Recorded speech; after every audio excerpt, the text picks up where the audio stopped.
and the chart tells its own story. You don't need words to tell you what that chart means for where the stock has gone, yet you're, Malcolm, trimming it today. Tell me more.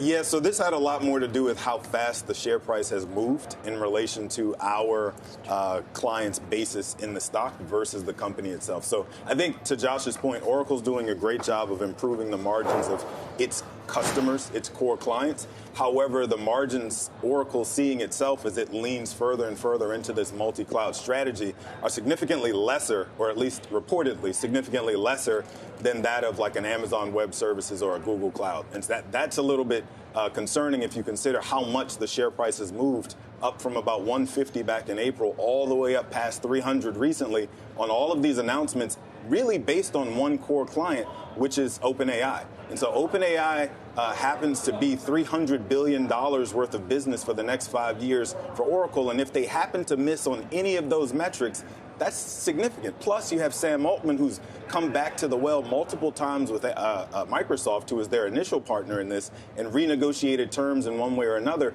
So if they're likely to do that to Oracle, those margins that Oracle has to play with aren't very good there. So not saying Oracle shouldn't have accepted the business. Obviously, you want to be in business with OpenAI right now. They're the best looking person at the dance. However, for that to be your one key client that's driving everything in the cloud services business, just looked like a great place to be trimming to me, because with the amount of news we've gotten since their earnings about a month ago, it's basically chopped sideways around 300 a share. It hasn't really moved very much on any more of those announcements. And so to me, just looks like a great place to be taking If there's a software show me story in all of this, a SaaS show me, it's got to be Salesforce, which last check was up on the outlook that they have given towards 2030. There's a stock, and it needed that move.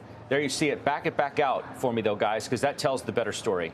You know, this stock is obviously had a decline, and then it's been a sideways mover because it has been, I guess it hasn't yet shown the market what it's looking for to make sure that it is not going to be,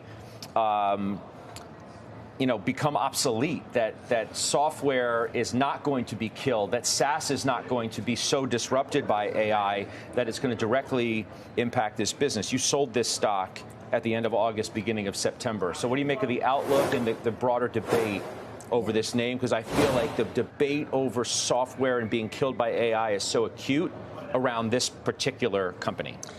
Well, this was a stock that we struggled with, and we have owned Salesforce since we started Aureus, and I was there for the IPO when Benioff came into Fidelity. That was 2001, 2. So we know the company well. The benefits from AI and all the spending they're doing, we believe, are more focused on client support and not the whole sales effort, which is what the clients need. They need software for. They need benefits from AI, and we're not seeing that yet. We've had a lot of promise. We've had a lot of discussion from the company about where it's going and what they're going to do and when they're going to see revenue and profit enhancement, and it's been slow. So we just decided to step away and we'll watch it. We'll watch and see when there's an opportunity. I think there's a macro cloud hanging over the Salesforces of the world where you're looking at the labor market, which is clearly, some would say, decelerating. Others would say it's literally weakening. It's not like catastrophic, but it does point to lower headcount at large enterprises, not just in the United States, but probably all over the world. It's not that companies are firing everyone, but they're slow to hire because they're not sure how much mileage they can get out of all this AI spend they've been doing, and how many employees that keeps them from having to hire. So if you're a Salesforce, like, one of the tailwinds for growth is having large enterprises hiring millions of people. Those are new seats or new heads to place the software with. So it's not a Salesforce specific problem, but it's a Dow stock. It's the most visible of the SaaS names, and I think that mentality right now that's out there in the ether is weighing on this name. People don't think there's going to be an expansion in headcount at companies, even if the economy stays good. For Salesforce, though, it's not just a headcount problem. It's more of a technology and design problem. The fact that AI can do a lot of what Salesforce can do. We use AI in our business literally every single day.